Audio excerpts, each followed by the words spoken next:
Após a partida dos dois anjos, Deus revelou a Abraão o que iria fazer com as cidades de Sodoma e Gomorra. Ele iria destruí-las. O motivo para isso era a sua iniquidade, cujo clamor havia chegado aos céus.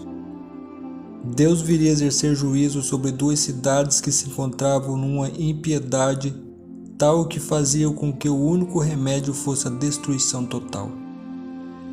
Com esta revelação, Deus estava mostrando que não era um Deus de uma tribo somente, nem de um povo só, nem de uma instituição. Ele era e é o juiz de toda a terra. Deus estava mostrando que, apesar da queda e do afastamento do homem por causa do pecado, Ele continua supervisionando sua criação, a fim de que a terra não se torne um lugar impossível de se habitar. Ao receber a revelação do que iria acontecer com a cidade onde seu sobrinho morava, Abraão fez o que devemos fazer. Começou a interceder pelas cidades. Ainda hoje, Deus mostra determinadas coisas que irão acontecer tanto a nós quanto com outras pessoas. Não era só Abraão que era amigo de Deus. Aos amigos de hoje, Deus revela coisas certas de eventos futuros. Basta cada um de nós reconhecer que, assim como Deus usou Noé, Abraão e Ló para avisarem o povo da sua destruição total, a fim de que aquele que se entregar a Deus será salvo, também existe em nosso meio mensageiros de Deus dando o mesmo alerta. Pois o convite de Deus para nos retirarmos de uma vida pecaminosa vem de pessoas que a gente menos espera. Tomemos nota da conversa que Deus teve com Abraão. Abraão aproximou-se dele e disse: Exterminarás o justo com o ímpio? E se houver 50 justos na cidade? Ainda o destruirá e não poupará o lugar por amor aos 50 justos que nela estão? Longe de ti fazer tal coisa, matar o justo com o ímpio, tratando o justo e o ímpio da mesma maneira. Longe de ti, não agirá com justiça o juiz de toda a terra? Respondeu o Senhor: Se eu encontrar 50 justos em Sodoma, pouparei a cidade toda por amor a eles. Mas Abraão tomou a fala e disse: Sei que já fui muito ousado a ponto de falar ao Senhor, eu que não passo de pó e cinza. Ainda assim pergunto: e se faltarem 5 para completar os 50 justos?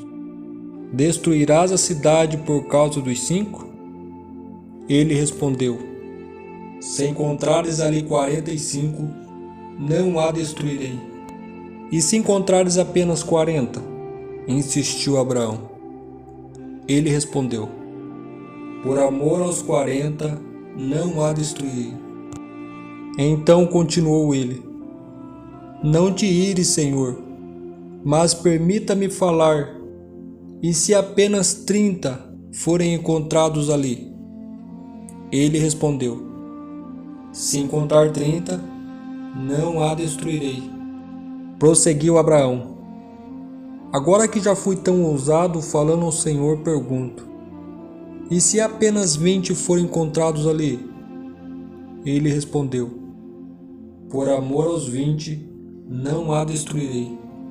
Então Abraão disse ainda: Não te ires, Senhor, mas permita-me falar só mais uma vez.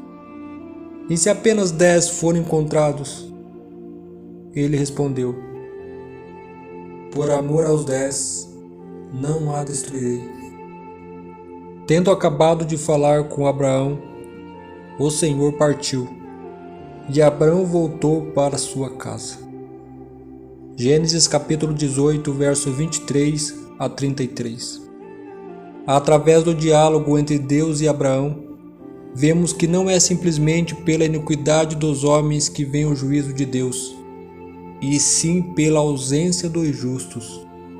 Se houvesse apenas 10 justos na cidade, havia esperança para ela, pois é a falta de sal da terra que traz a degradação total do mundo.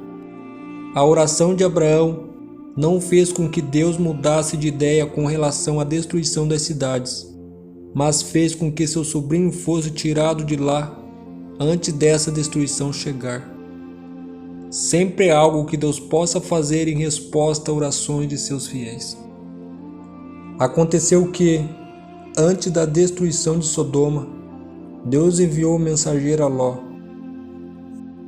Assim que os tiraram da cidade, um deles disse a Ló: "Fuja por amor à vida.